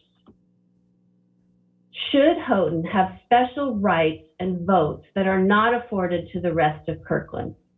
Do we feel that the affordable housing crisis should be other neighborhoods' responsibility and not ours? Do we feel that school expansion and developing playfield partnerships so more of Kirkland's children can benefit is not our responsibility? Being a special community within our city that can push the fair portion of growth and housing burden onto other neighborhoods is fundamentally unfair. In the late 1960s, the Houghton Community Council was not formed as a means to shift from its residents its fair share of responsibility onto others. It was a way to ease annexation. That time is long past. We are one city, and we need to create equitable, inclusive communities and neighborhoods. And we need to be a city where everyone has equal representation. The residents of all of Kirkland did not vote to carry the burden of growth, commerce, homelessness, affordable housing, and sustainability without the help of the Houghton neighborhood. I believe that taking a path to sunset the Houghton Community Council is the best way forward to create an equitable and inclusive Kirkland where all residents have an equal voice. As one city, we need to share both our burdens and our tremendous opportunities together. Thank you, Kelly. Talking about difficult times and noting that in 1968, the Growth Management Act wasn't in place. Neither were density requirements, and so times have changed. And when is the appropriate time to consider a policy that was made 53 years ago? Need more capacity to house all kinds of populations. Prosperity has come with some consequences that everybody's suffering from. And so everyone has to be represented equally. And this is one way to get there. Thanks, Marilyn. All right, I see the children have joined us now. Hi. Welcome to our meeting. Okay, so there's children in the room, just saying. Okay, so next we have Ruth. I don't see you on the screen. Are you still with us? I am, but it doesn't, I don't stay with you. Sorry, the internet keeps. Okay, I saw you there, but I can hear you. You can hear me, great. Okay. That'd be great. All right. So I have very short comments because I feel that Rick and John and Larry said everything as far as the way that I'm feeling. But I'm very curious as to why the Kirkland City Council wants to sunset the HCC, because Kirkland residents voted overwhelmingly the HCC for another 4 years. So why are you trying to undo the will of the voters who are also your constituents? Okay. So pretty much what everybody else said, but you're curious as to why the Kirkland City Council wants to undo the vote of the people of Houghton that voted to extend it. Okay. We're getting close to the end, and we are probably well beyond our 5 minutes. I guess I should have, maybe if I said 3 minutes, he would have taken 5 minutes. I don't know. Neil, you're up next. You're muted. You're muted. All right, thank you, Marilyn. Yeah. I'm going to start my camera and hope that my internet doesn't freeze. So first of all, I want to thank everyone, everyone here and everyone who's listening. Me and several of the other members of the City Council have spent a long summer hearing from many people on many issues, including the Houghton Community Council, fairness, equity, and equal access to democracy. And on the Houghton Community Council, we've heard opinions on both sides of the issue, many. One of the things, well, I will say this, I think Deputy Mayor Arnold, Councilmember Pascal, Councilmember Nixon, and Councilmember Curtis in particular have done a nice job of explaining very well why now, the timing of our legislative agenda, and the season, the era that we find ourselves in with respect to examining systems that are barriers to inequity. I've heard a lot today and over the last couple of weeks that I need to explain myself. I think that's it's kind of funny because no one has explained their position more frequently than me, including, you know, I was involved in the March 10th meeting with the leaders of the Houghton Community Council. I sent the March 23rd communication to all the members of the Houghton Community Council explaining, you know, my position, particularly around equity, equal access to democracy, regional planning, statewide planning on a regional basis. I was one of the people forced to make, you know, remarks at the CAN candidate forum in September, and I chose to use my 60 seconds that was afforded me to explain my reasons, equity-based, for saying yes to sunsetting the Houghton Community Council. I'm the one who sent an October 20 communication to the leadership of the Houghton Community Council, followed up with an October 30th communication to the Houghton Community Council leadership, and also made pretty detailed remarks on November 3rd at our council meeting. So I've actually explained myself quite a few times. And each time, especially those public comments at CAN and November 3rd, I emphasize just how much I respect my friends and former colleagues on the Houghton Community Council, and that nothing has changed about that. There's been a lot of focus tonight, I think, on what specific past decision supposedly was taken that was so inequitable. And as I said publicly on November 3rd, this policy question is not about any decision. It's not about any action, any person, either any member of the Houghton Community Council or any resident of the Houghton neighborhoods. It has nothing to do with any way of conducting business. This is about a system, and it's a system created as a creature of statewide policy. And it was created 54 years ago. I did want to quickly, before I go further, I do want to address one question that's been raised about a purported deal that is supposedly enforceable, like some sort of contract. The question of whether or not community councils ought to be sunsetted by the state legislature is a policy question, not a question of contract. I believe in the social contract, and that means the statement of rights and statement of shared responsibilities that are memorialized in our laws. And we have instituted mechanisms, for example, the state legislature, to examine that social contract and, where deemed necessary or advisable, update it. That is what we ask our elected representatives in legislative roles to do.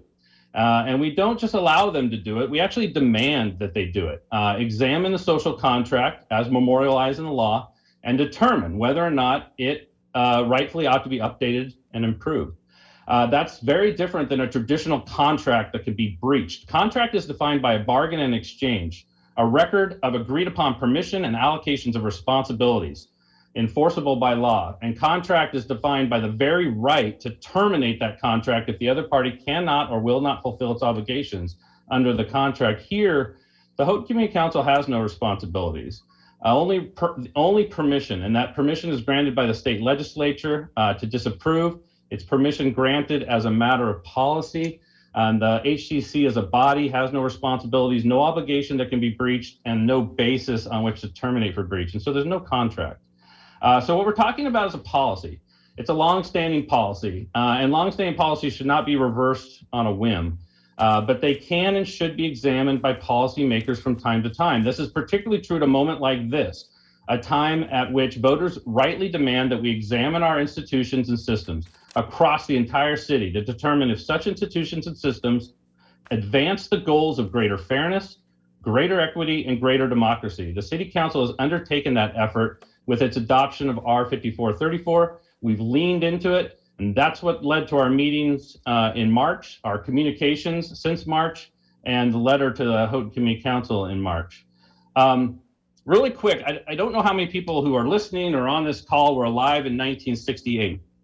I actually wasn't. I wasn't born yet.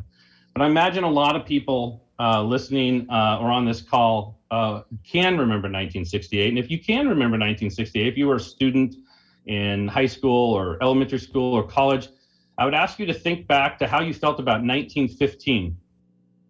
The Titanic had sunk just a few years before that. Model T had rolled off the assembly line, the first one a few years before that. The Wright brothers had flown a plane just a few years before that. We had Jim Crow laws. We had Plessy versus Ferguson, and we had separate but equal. That was the law of the land. Fast forward to 1968. We had men orbiting the moon. We were a year away from placing men on the moon. We had some of the intervening events were Brown versus Board of Education, where we found that separate was inherently unequal. We had the Civil Rights Act, the Voting Rights Act. The point is that for a lot of the Kirkland residents that I've been talking to, 1968 is the equivalent of 1915. So much has happened. Couple things that have really happened importantly in Kirkland is we've had neighborhood associations adopted. We've also had the internet. We have a council webpage with email addresses and phone numbers for all the council members. We're, as Councilmember Falcone mentioned, this is a very accessible council. I go to neighborhood association meetings with a one-pager with all of the ways that people can stay informed and stay engaged with the council. Of two other really important intervening events we've had is, one, we've had this new era of reckoning with systemic barriers to equality, and that's important. But my other council members have mostly addressed that. But we've also had statewide planning on a regional basis adopted. That was adopted in 1990. And there's for all the reasons I discussed in my November 3 remarks, Growth Management Act and statewide planning on a regional basis are really wise policies. Community councils don't have any specific responsibilities under the Growth Management Act. Instead, with their veto right, some of those burdens are placed on other neighborhoods in the cities.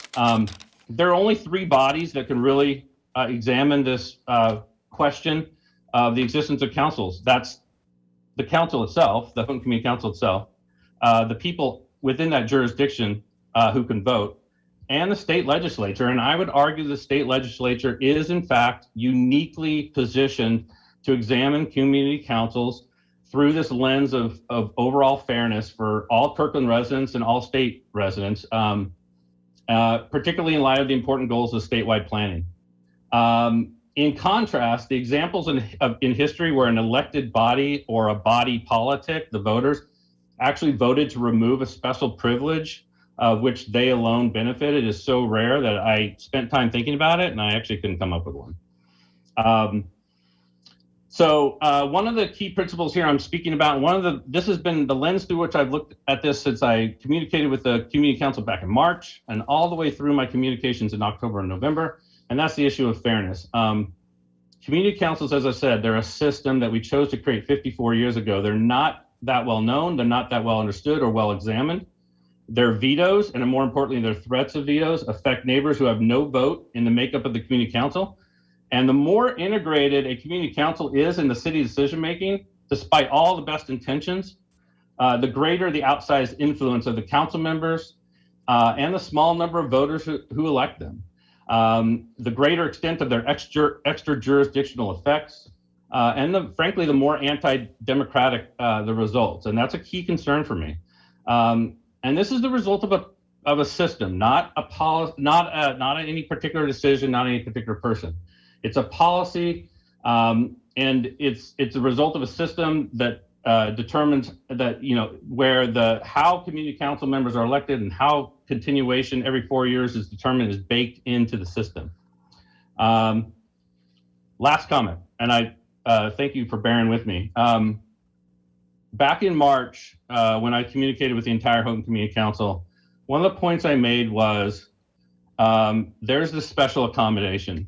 It's been 53 years since that special accommodation was put in place, that privilege. It is right to ask the question why. And if we can't come up with an answer why that furthers the need for that special privilege for the special few, then we need to examine that. And I've been consistent, including in my communications with the leadership of the Houghton Community Council in October, that I felt strongly about this, that I thought this was an issue to be discussed at the legislative level. It's a state, councils are a creature of the state, and so is planning, and the state is uniquely in a position to look at the overall equity issue that we're talking about. Thank you. Thank you, Neil. So you had the timing of this is right, because in this area, this is the time to look for this. You've made many communications with the Houghton Community Council, and they are your friends and your colleagues, and you respect them. And this is not about any past decisions that were made. It's about the system that it creates that is inequitable. I think you had to think of it. You said, think back to 1959. I had to do the math and say, okay, so that was 53 years before 1968. I got it. I had to do the math on that for just a minute. But to think back, and so much has happened, and somebody else said earlier, GMA was not in place. Your lens is through fairness, and in March, you noted that Houghton had a special accommodation, and now is the time to ask and look at it and examine it and say, so why is that? And should it continue to be? All right, with that, boy, Brian, you've been pretty patient. And I'm coming to you now. So you're up. Okay, well, thank you. I appreciate everyone's comments, and I especially appreciate Council Member Falcone saying goodnight to her. I think it was your son, because my 3 boys came in for kisses for goodnight. So I appreciate everyone here, especially with young children who put in the late hours while their significant others are putting them to bed. And we're doing this all out of public service. So thank you for all that. I do have some comments. I'd like to state, first of all, that that I will no longer be a Houghton Community Council member as of the end of the year. I have decided to not run, and of course, I have in the election there's a replacement that will be coming. So the reason I say that is I think this is such a hot topic because it is human nature to go towards self-preservation, whether that is for yourself, for your family, for your loved ones, for any power you may hold in whatever way you hold it. I see that in my children. If they get some kind of edge, they want to hold it. I see that in adults as well. I see it in organizations. I think we're seeing it here. When I was appointed to the Houghton Community Council 9 years ago, I had never been involved in politics. I'd always wanted to do something, but I didn't have the energy or the know-how or the time to run a campaign, to get into city council. I've since learned that it probably takes roughly $40,000 to $50,000 just to be elected to the Kirkland City Council, which in my opinion, definitely is not equitable. I think many citizens that were so concerned about being represented, that's out of their reach. And that's something that we should consider in the city as a whole. I think that at least two council members on the Kirkland City Council got their start in politics on the Houghton Community Council. And there's been many others that have done the same thing. It's been kind of like training wheels for many politicians that have risen all the way up to the state legislature. I think it has really served, aside from representing the citizens of Houghton, it served a valuable springboard for many people.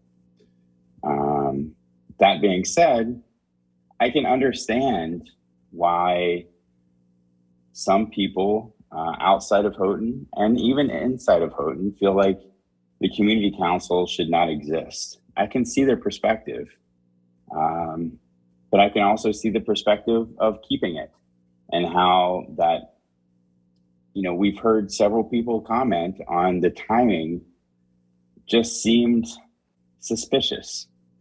Now, I'm not saying that it was contrived beforehand and that the stars were aligned and so that's the perfect time to do it. But that's what it felt like for some. And I think everyone can appreciate that. Again, referring to my kids, they often say, well, why didn't you give us a warning before sending us to bed? And I tell them, I've told you 3 times for the past hour, but they didn't hear me. Someone made a comment that it was in the it was in the packets. Well, those packets are hundreds of pages. And we have a hard enough time, I think, just reading our own packets and our full-time jobs and leading our families. So I think everyone has the best intentions here. And I think it's a self-preservation instinct as to why this is such a hot issue. To that end, though, I don't have skin in the game right now because I am going to be exiting the Houghton Community Council. I do live in the city of Houghton, or in the former city of Houghton, within the boundaries, so obviously it impacts me. But I would challenge everyone here on this call to think about what sunsetting means for the Houghton Community Council and how that impacts equity. Okay, think about that and why the Houghton Community Council you feel shouldn't exist because it happened a long time ago and it's not fair to the others. Now think about term limits. Term limits for the Houghton Community Council, term limits for Kirkland City Council, and think how that impacts equity as well. If you get on a seat, it's pretty hard to dethrone the incumbent, right? But if you have term limits, you can give more people a chance. It's something to consider. I don't know that it would be perfect, but it goes in line with the sunsetting idea and the arguments that I've heard this evening. So I just really urge everyone to consider that. Also, I wanted to just comment, I realize that many of you had this idea before the report that Shannon Kelly Ray came out with. I appreciate those of you who actually said that. I think most people had that idea already. One thing I would like to put on the record, I was disappointed. I really had high hopes in my interview with her. And she actually told me during our interview that going into the interview, she thought that the Houghton Community Council should be eliminated before even getting my opinion. By the end of our conversation, she said that I completely changed her mind. She thought it was a great idea for the city of Kirkland, yet it didn't show up in the report. And so I just would like to add that I think she has the best intentions, but I also think that she's doing a lot for a lot of cities, a lot of companies, and that it shouldn't be taking, I don't think it should have the weight that it actually seems to be carrying. And then lastly, what I wanted to comment on is my understanding, there's other places in Kirkland that also have limitations. I believe Kingsgate 3 and 4 requires single family homes, which seems to be limiting to me. I believe there's an overlay in Holmes Point, maybe. I could be wrong. It's out of my jurisdiction, so I'm not an expert. But maybe, I don't know if this could happen or not. But maybe a way to solve this too would be to put it to a vote for all of the citizens of Kirkland. So, of course, people in Houghton are going to vote to keep the Houghton Community Council. It's in their interest. It's self-preservation. Why not put it to all of the citizens of Kirkland and let both sides campaign on the pros and cons and have time to build their cases and illustrate the advantages and disadvantages. Like John said, or John Pascal, sorry, I have to be specific. There's a lot of things that Houghton Community Council has added value to in the process. Lots of things, even in the 9 years I've been on the council, where we've made impact on Kirkland in a very positive way.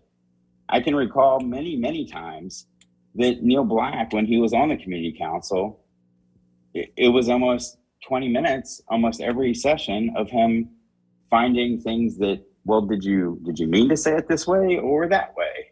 Well, the way that it's written, let's change it a little bit. And that's what we really meant to say it for the city. Otherwise, it means something different, or a comma should be different. It changes the whole meaning of the sentence. So it really helped the city of Kirkland, all of Kirkland. So my comments are kind of meandering. I appreciate everyone listening, and I appreciate everyone's service. I respect everyone on the call. And so thanks for giving me the time to speak. Thank you, Brian. So that was interesting that I appreciate your comments were, this is what's going on here is the interest of preservation, and self-preservation is a natural instinct for people. And that's kind of what's reflected here. It's, if you're thinking about inequities, think about what it costs to run a campaign and get elected to the city council. You understand both perspectives, although the timing doesn't feel right, seems suspicious, doesn't feel like it was, I've heard this several times now, it's seems preconceived that this was going to come. And what, people are saying now, why didn't you tell me? And oftentimes you try to tell them, but they didn't hear, and people are busy. Consider term limits. That's one possibility. And interesting comments about your visit with the consultant, about what she said to you versus what she put in the report. Don't know what to say about that, but one of the alternatives is to put the question of the Houghton Community Council before the entire city, rather than just Houghton, and let everybody, run a campaign and let everybody vote on it. So, I'd like to ask the mayor and the chair, I'm going to ask you to do something kind of hard here. All right? I want you to say one or two most important things you heard from the other side. So, Mayor, what did you hear the Houghton community say? You heard a lot, but what was the gist of what you heard from them? And Rick, I'm going to ask you to do the same for the city council. And you're both going to be very, very respectful about this too, because I'm not going to give you very many words or much time. So think about it for a minute. And then we can talk a little bit about next steps. Mayor, you want to go first? Sure. I think what I heard were a lot of hurt feelings. And it was a lot about process. What I think that meant was an assessment of value. And I know that is not what we intended this to be. I get that the communication process that we used didn't work particularly well. And I had hoped that this evening's conversation would help clarify where we were going and how we might go there. I don't feel like anything moved. Okay, thank you. Rick, what did you hear the city council say? Be nice. You're muted. You're muted. Okay. Of course, I would not say anything unnice. Oh, of course not. I particularly, I guess, without giving all the details, Toby's comments I thought were very compelling, and particularly the fact that he's changed his position over years and why he's changed them, and how he feels like this pervades all land use policy in Kirkland. And I'm not sure that I understand it fully, but if it truly does, if the actions that from the city council side are, if we're influencing you that much, I'm kind of surprised. But if that's true, then that certainly is inequitable. And I guess there seems to be an absolute consensus from the council that there's no way that Houghton Community Council would give up its privilege, and that the electorate wouldn't. And if you're convinced of that, I can see why you're taking this action. I'm not convinced of it, and I really wish that we'd had this conversation back in the beginning of the year before you asked us to even consider not taking this vote, putting it up. I mean, that would have been way more constructive than rushing us into this equity assessment and then trying to do it that way. So those are a couple things that occurred to me from the representation. A lot of woulda, coulda, shoulda. Yeah. And and had this conversation had its proper time and place, this conversation would have been less about process and communication and more about the Houghton Community Council's future and what should happen there, and how you can continue to be involved. So at this point, what's going to happen next, unless something else happens, is that the city council is going to take up their legislative agenda again at a meeting. I don't know which meeting it's going to be at, but it's going to be at a future meeting. And there may be some consideration about, maybe Rick and Mayor and the chair can talk about, okay, so what do we need to do? Is there anything that we need to do to work together about the future of the Houghton Community Council? And not necessarily that they're going to change the legislative agenda, but something could change. What could it be? And how could Houghton Community Council influence the city council or this process or be part of it? So with that, it is 9:03, and I told you I would have you done by 9 o'clock, and you probably hoped it wouldn't go that long, but here we are. And so any last comments before, because I think, there's still a dialogue that needs to go on, and maybe you folks can talk about how that can happen. Larry? Well, I just appreciate everybody's comments. I think they're from the heart. They're what they feel. I, for one, would love to have an ongoing conversation, even if the city council puts this on the legislative agenda. There's lots of work to be done. How would this move forward? What rules and laws have to change?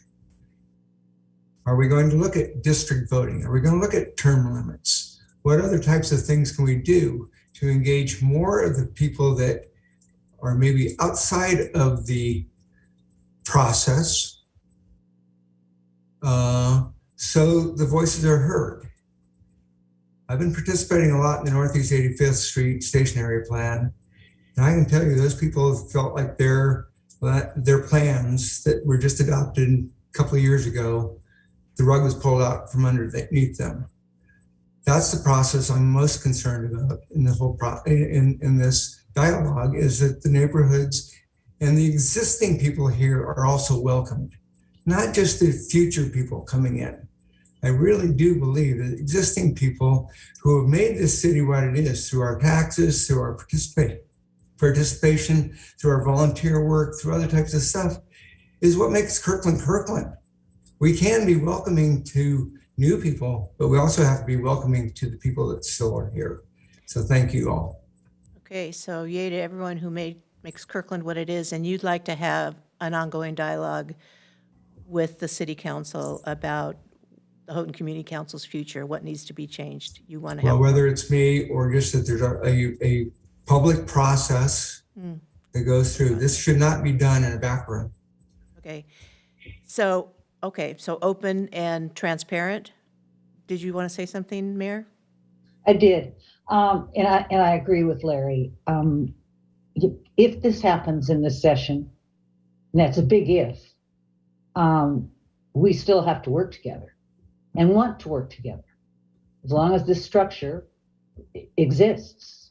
So, I commit to working with Rick and John at the very least, and Jay, to continue having this discussion, not necessarily a discussion that says, will it happen, but more of an, if it happens, how will we handle it? How will we influence the legislature in terms of what it might look like?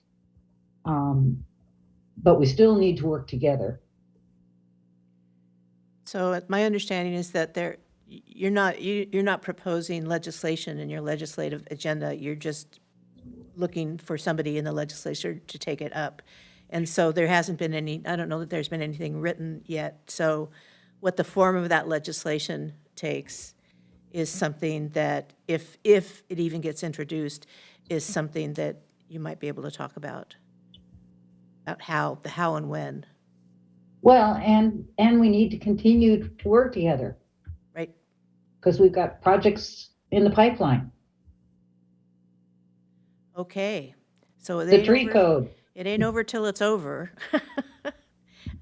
Does anybody have any last comments? Again, I don't want to keep you too long, but I don't want to miss anything important. I really appreciate everybody's honesty and their caring and how respectful you've been, and how honest you've been, and how to make it better. So, John, did you want to say something?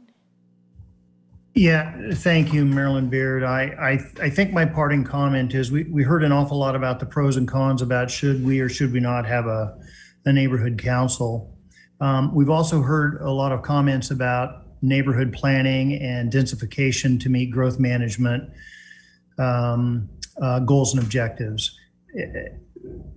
For all the years that I've lived in Kirkland and been on this council, it's been the position of the city of Kirkland that we have the capacity to meet the requirements of the Growth Management Act in terms of infill of housing. That's never been a question.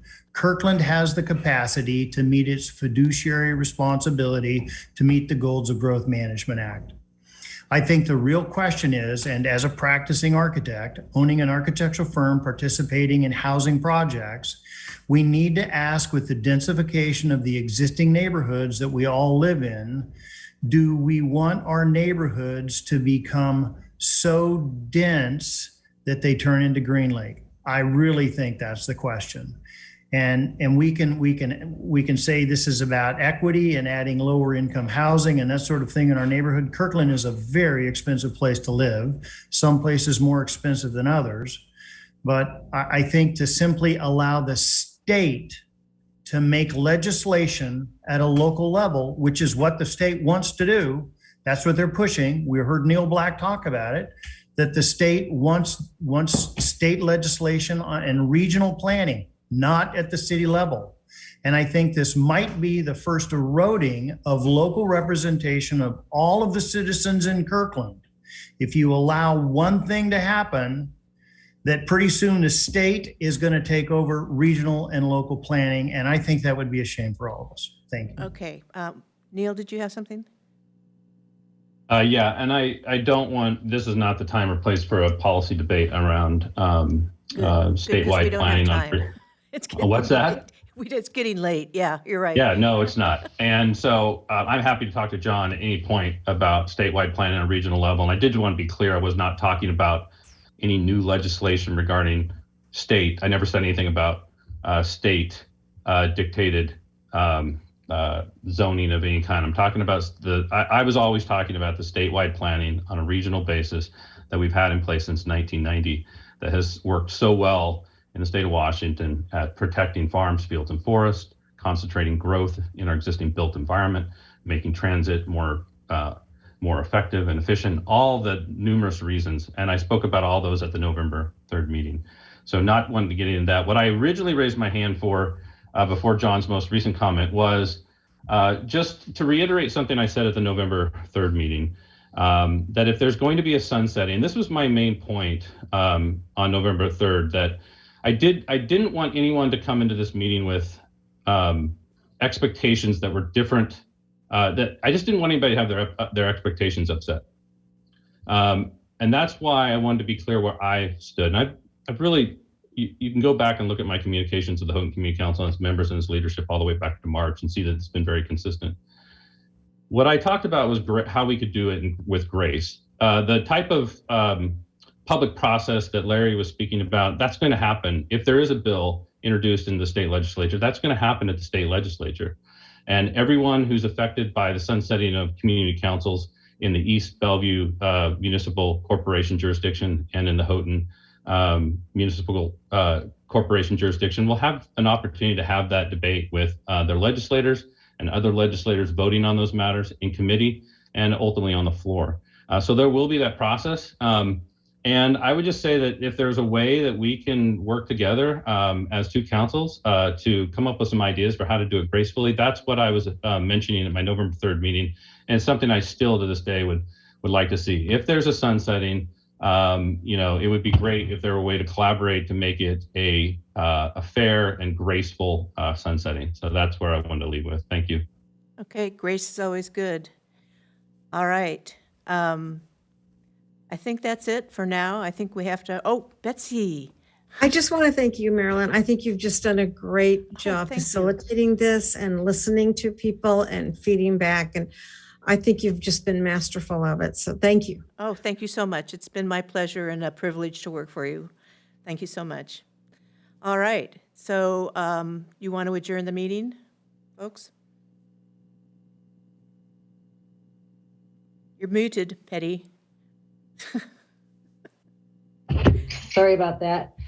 Rick, I will be in touch. But for all of us, thank you all so much for your honesty, for your integrity, for your service. And we are adjourned.